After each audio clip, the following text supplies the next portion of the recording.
Hey guys, it's Wednesday, and we are on to our next follow-up from this past Sunday. So if you have no idea what I'm talking about, you got to go back and check out what we did on Monday and Tuesday, because we do not have a recording from Sunday to start there. So, but each day, just as a refresher, each day we're continuing the conversation and from Sunday, trying to work our way up to understanding and not just letting things enter into our minds and hear the words and the sounds, but actually like what the Hebrew term of like a shema means, to like take it in and let it become a part of us, so that way we align ourselves more with like what Paul says in Romans 12 about seeing our minds be transformed by the power of the Spirit.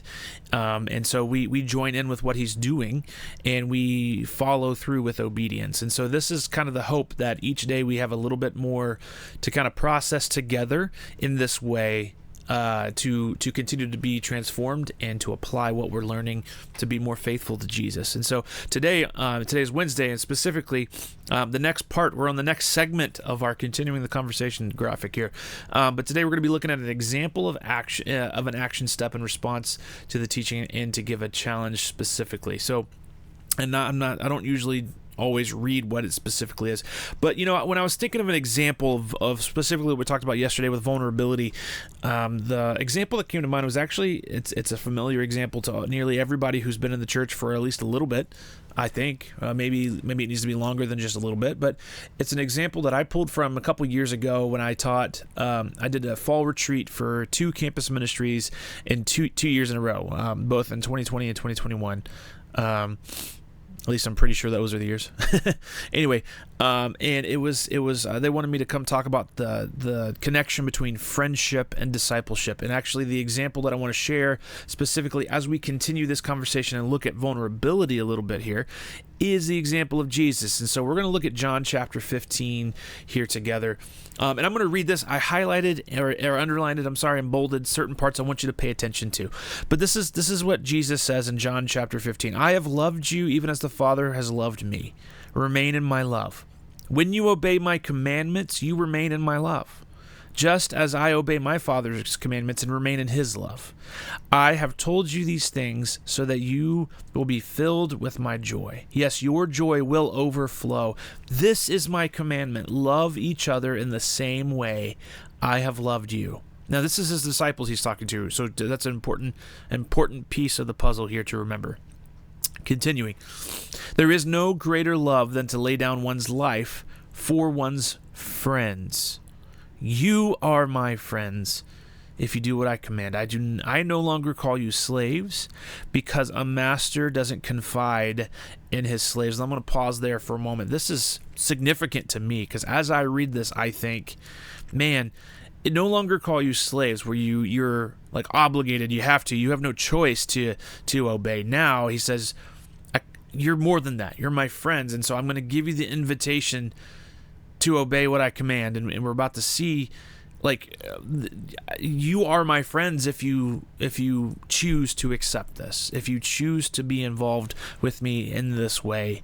And he says specifically, if you do what I command. And he just says, what's my command? To love each other the same way I've loved you.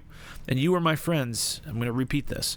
If you do what I command, I no longer call you slaves, because a master doesn't confide in his slaves. Now you are my friends, since I have told you everything the Father told me.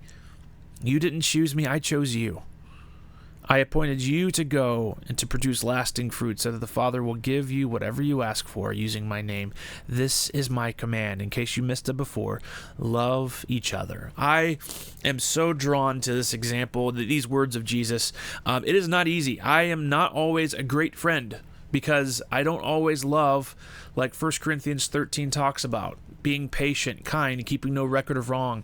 But I do aspire to move that direction and to move that way and be transformed and deepened in my ability to love that way by the Spirit and by obeying what Jesus says here. And so I see this as Jesus is being vulnerable with his disciples. More than that, he's being vulnerable with his friends.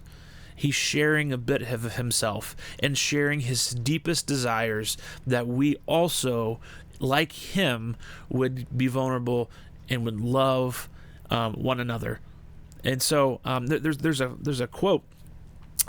This guy, I really enjoyed reading his stuff over the years, really enjoyed spending time in what he writes and puts out. At one point, he was named America's best theologian, which is really funny, which he says, no, there is no place for that within theology.